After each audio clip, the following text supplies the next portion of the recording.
कार्यकर्त्यांनी आंदोलन केलं. त्यांचं असं म्हणणं आहे की तुम्ही महाविकास आघाडीची लोकसभा निवडणुकीमध्ये बाजू घेतली की महाविकास आघाडीला मतदान करा, संविधानाला धोका पोहोचणार नाही. मात्र आज राहुल गांधींनी जे वक्तव्य केलं त्याबद्दल तुम्ही सुद्धा माफी मागितली पाहिजे असं त्यांचं म्हणणं. एकतर आरक्षणासंदर्भातला एक नाजूक विषय आहे, ज्याच्यामध्ये सगळ्यांचा सर्वांगीण विकास झाला पाहिजे हे तत्त्व धरून पॉझिटिव्ह डिस्क्रिमिनेशन म्हणजे सकारात्मक भेदभाव केला जाऊ शकतो असं भारतीय संविधानाने आपल्या सगळ्यांना सांगितलेलं आहे. त्यामुळे आरक्षणाची एक योजना आणण्यात आली ज्याच्यामध्ये सगळ्यांचा विकास झाला पाहिजे हे सगळ्यात महत्त्वाचं तत्त्व अधोरेखित करण्यात आलेलं आहे. राहुल गांधींनी जे भाषण अमेरिकेत केलं त्याच्यामध्ये माझ्या माहितीप्रमाणे 53 मिनिट 52 सेकंदला एक प्रश्न त्यांना विचारण्यात आलेला होता आरक्षणासंदर्भात किंवा विकासाच्या संदर्भात. तेव्हा त्यांनी उत्तर दिलं की जोपर्यंत संपूर्ण समानता येत नाही तोपर्यंत आरक्षण रद्द करता येणार नाही. संपूर्ण समानता आली, सगळ्यांचा विकास झाला की आरक्षण रद्द करता येऊ शकते असं त्यांनी म्हटल्याचं इंग्लिशमधला तो इंटरव्ह्यू आहे. त्यामुळे बऱ्याच जणांची दिशाभूल करण्यात आली असेल मुद्दाम, तर मला हे सांगायला पाहिजे. आणि त्यानुसार आपण जर पाहिलं तर राहुल गांधींची भूमिका ही अत्यंत स्पष्ट आणि स्वच्छ आहे की संपूर्ण विकास सगळ्यांचा झाला पाहिजे आणि समानता सगळ्या पातळींवर प्रस्थापित झाली पाहिजे तर आरक्षण रद्द होऊ शकते असं त्यांनी म्हटलेलं आहे.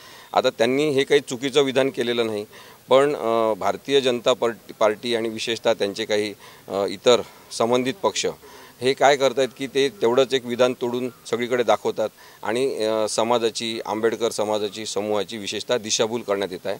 राहुल गांधींनी असं विधान काही केलेलं नाही, पण मी काही राहुल गांधींचा प्रवक्ता नाही. त्या इंटरव्ह्यूमध्ये जे दाखवलं ते मी सांगतो आहे.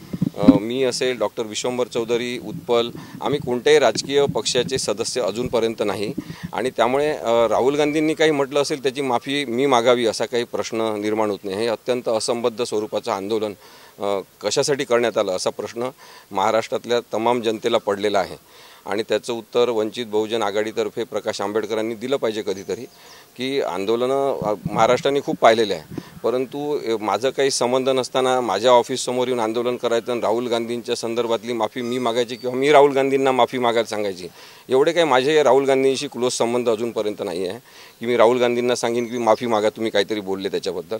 त्यामुळे हा अत्यंत अभिनव आणि विचित्र एक आंदोलनाचा प्रकार पुण्यामध्ये घडलेला आहे. पुण्यातूनच अशा प्रकारच्या गोष्टींची सुरुवात व्हावी हे अत्यंत बुद्धीचा अपमान करणार आहे आणि त्यामुळे मला असं वाटते की आंदोलनकर्त्यांची ऊर्जा चुकीच्या पद्धतीने वापरण्याचा जो प्रयोग इथं झालेला आहे त्याची खरंच त्याच्यामुळे महाराष्ट्रामध्ये असं झालेलं आहे आणि म्हणून राहुल गांधींनी काही चुकीचं बोललेलं नाही ही पहिली गोष्ट. राहुल गांधींच्या संदर्भात मी माफी मागावी किंवा मी त्यांना माफी मागायला सांगावी याचा काही प्रश्न उद्भवत नाही आणि म्हणून आरक्षण हा विषय मात्र गंभीरतेने अभ्यासपूर्ण पद्धतीने सगळ्यांनी समजून घेण्याची गरज आहे हे मात्र या असंबद्ध आंदोलनातून पुढे आलेलं आहे. प्रकाश आंबेडकरांनी त्यांच्या कार्यकर्त्याला सांगायला पाहिजे होतं तुम्हाला वाटतं का?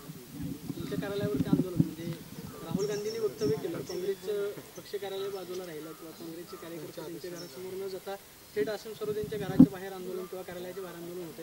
प्रकाश आंबेडकरांनी त्यांना समजावायला पाहिजे होतं. काय प्रकाश आंबेडकरांनी काय करायला पाहिजे हे दलित समाजातले अनेक नेते, वंचित समूहातले अनेक कार्यकर्ते त्यांना सतत सांगत आलेले आहे. त्यामुळे कोणाचं ऐकायचं आहे त्यांनी ठरवावं. परंतु मला असं वाटते की आम्ही निर्भय बनवतर्फे जी एक अत्यंत लोकशाहीपूर्ण भूमिका घेतलेली आहे, संविधानिक भूमिका घेतलेली आहे, डॉक्टर आंबेडकरांना अपेक्षित असलेली लोकशाही आणण्यासाठी आम्ही महाराष्ट्रामध्ये सगळीकडे दौरे करत आहोत. त्याचा त्रास भारतीय जनता पक्ष, एकनाथ शिंदेसोबत पळून गेलेले लोक आणि इतर काही पक्षांना झाला असेल हे आम्ही समजू शकतो, परंतु अचानक वंचित बहुजन आघाडीला याचा इतका त्रास का होत आहे याचं काही उत्तर आम्हाला अजून सापडलं नाही. याच्यावर एक खरोखर चिंतन बैठक घेतली पाहिजे असं मला वाटते आणि आमच्यासोबतचे जे अभ्यासक आहेत ते अभ्यास करत आहेत सगळेजण की असं आंदोलन होण्याची जी पहिलीच घटना महाराष्ट्रात घडलेली आहे या असंबद्धतेमागे कोणता एक संबंधित विचार आहे का, षडयंत्र आहे का, याबद्दल आम्ही नक्कीच विचार करू.